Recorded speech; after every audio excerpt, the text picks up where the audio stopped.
I'd like to call Ms. Lubna Bhayat, financial consultant and founder of Women's Return to Work and e-learning platforms. Please, Ms. Lubna. Bismillahirrahmanirrahim. First of all, I thank LIRA, Amara, who's a dear friend as well, and University of Lahore.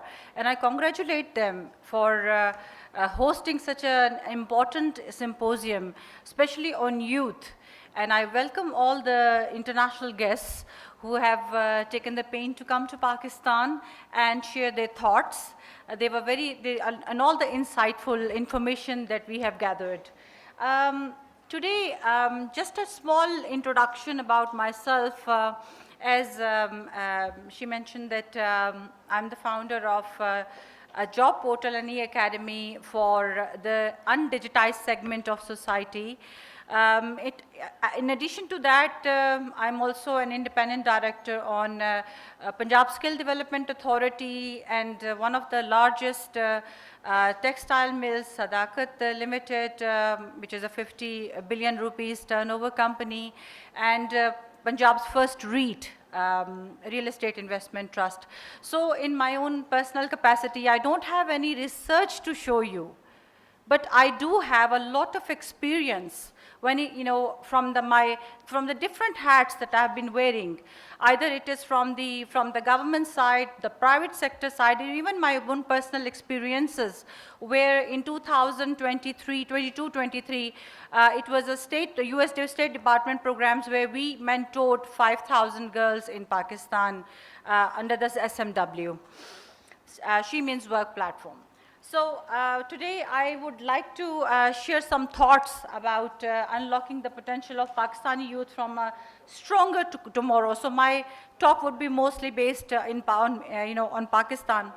If you could just start the slide. So basically, just look at the data. We have over 64% of our population is under the age of 30. My sister Fawzia just mentioned it's a bulge of youth that we are carrying. What is this slide telling you? Youth employment is, unemployment is over 11%, and then only 6% of youth receive any form of technical and vocational training. 1.5 million youth enter the workforce annually, but the job creation lags behind. We don't have enough jobs for them.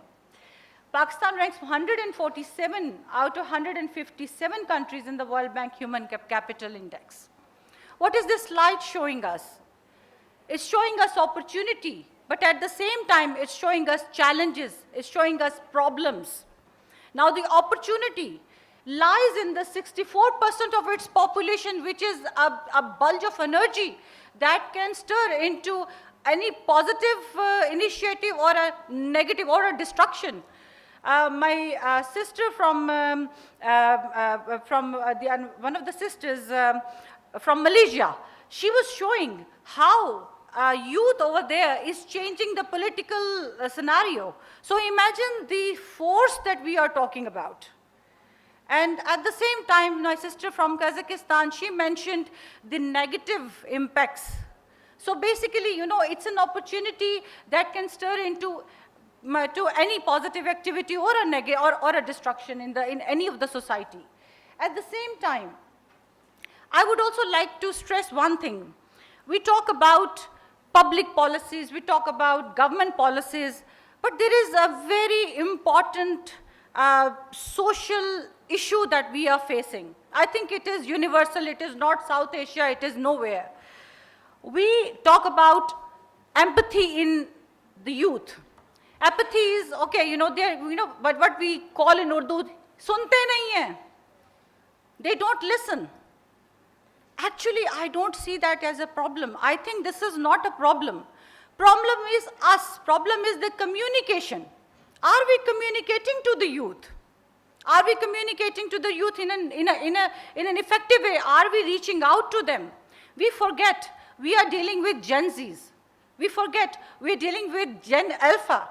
We are still on Facebook. They have moved to Reddit. We are still on Instagram or YouTube. They have moved to Sky Blue, or they have moved to the other, Discord. So a lot of the people, they have their own communities. They have formed their own communities. It's a digital world. It's no more an isolated world. It's an internationalization of youth. Now, about few years ago, I think most of you are familiar with the GameStop meme share. If any of you doesn't know, GameStop, a very legacy business, the small time shops all over in America, where they were selling these games, physical games, the computer games, but as a shop, not online. The stock was struggling, so few of the mutual funds decided, all right, we are going to make a lot of money with this falling stock of GameStop. Another interesting thing happened. Few thousands youth sitting on Reddit, sitting on Discord, decided, no, we are going to teach these investment banks a lesson. And they started buying that stock with their pocket money. There were thousands of small little investors aged 15 to 21 buying the stock in 1 day, 2 days, and that failing company, where, it just shot to 3,000% in stock value. In few days, the Wall Street was shaken. And what was the damage to the investment banking in America? $21 billion. Imagine the impact these little young teenage, investors could do.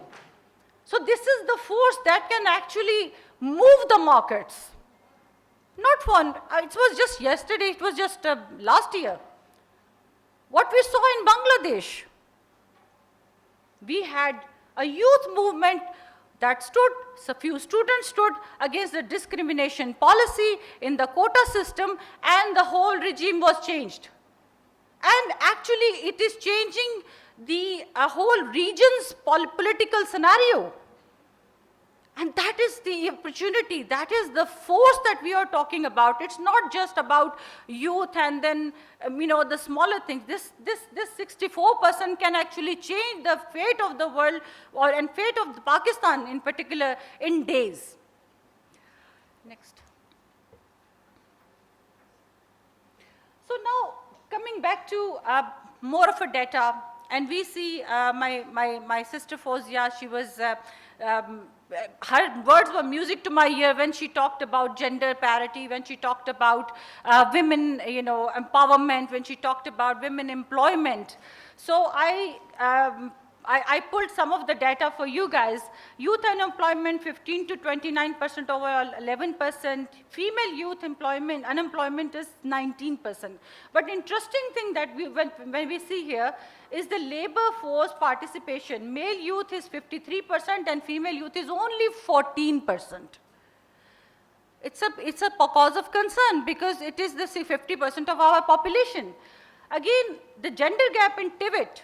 Why I talk about TIVET? First of all, I'm one of the independent directors in the government for this. But also, what I believe personally, that there is, the way we can engage and empower youth in the most effective way. Either it is, that you are your graduates, you are getting degrees, but it is the skill that we give them.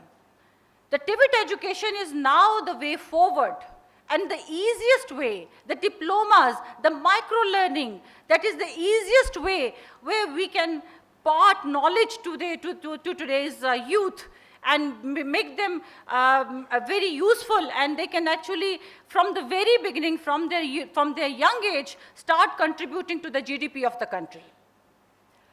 So again, when we talk about gender gap in TIVET, it's mind-blowing. It's actually a sad story.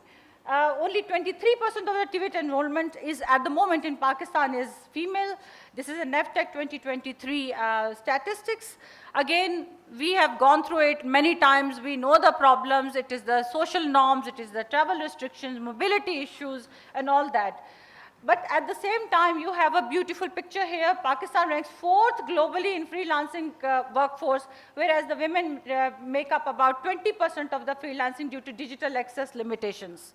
So here, again, the data is telling us a very interesting story. The data is telling us, go digital. Go for micro-learning. Go for, and change the way we are teaching the youth. Some of the, again, challenges, in Pakistan, we love to talk about problems, so I'll also talk about problems. While, if any one of you can contribute towards the solution, I'm happy to hear you. Unemployment, underemployment, of course, unemployment, we know, there are not enough jobs, but underemployment is because of the digital shift. Dr. Fawzia said, the accounting jobs are diminishing because of the, the arrival of AI and all those, and the shift is, and the technological leap is very quick. Actually, we in the third world country or South Asian country, we are struggling to adapt to this changing environment. And our academia, we have been very traditional in our teaching. And we are also facing, this challenge of, quick adaptation. And I mean, before a book is published, ChatGPT has the answer to all your questions. So, we are talking, but we have to understand we are talking to the youth, we're talking to the alpha generation. These are the people who have held a tab or a smartphone before they could hold a pen. So we have to change the way we approach them. We have to change the way we communicate to them. Again, educational crisis is here, inadequate access, outdated curricula, and lack of skill-based learning. So it is important, if you just watch the Western world, how they are adapting. Have you seen the free courses that Google gives you? Have you seen the free micro courses that Harvard and MIT and all the universities gives you? I think that's the way the Pakistani universities have to start thinking. Micro learning, engage the youth, and that's where you will listen to them. They will listen to you, and you will communicate to them. Limited civic participation, very important and very, very crucial impact, on our youth. Our youth is free. They have so much free time on TikTok. They have so much free time on YouTube. Whereas they can actually not just skill themselves, but participate in voluntary activities. We don't have with our limited resources, in the countries generally in South Asia, they have not been able to create the activities for the youth. I mean, if you go to any of the European countries, every single boy in school is, either in bitcoins, either in currency trading, or on stock. They're sitting in the stock. They understand all the financial environment. Whereas our youth, of course, let's not talk, due to lack of opportunities, due to lack of knowledge, due to lack of access. How many of you are on Karachi Stock Exchange? Ideally, you should all be on Karachi Stock Exchange. So basically, we have to teach the youth. We have to teach them. We have to tell them the opportunities that lie ahead.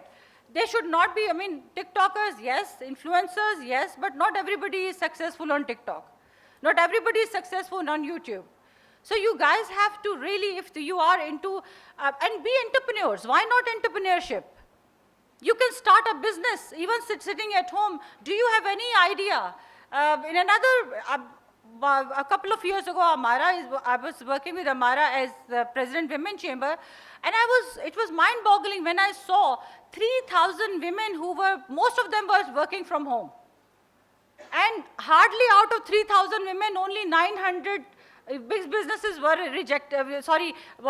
registered within NTN, with the national tax number. All of them were making money. So you have to understand that there are opportunities that you can grab. Digital divide, there is limited access to internet and tech, especially in the rural areas that we have to see.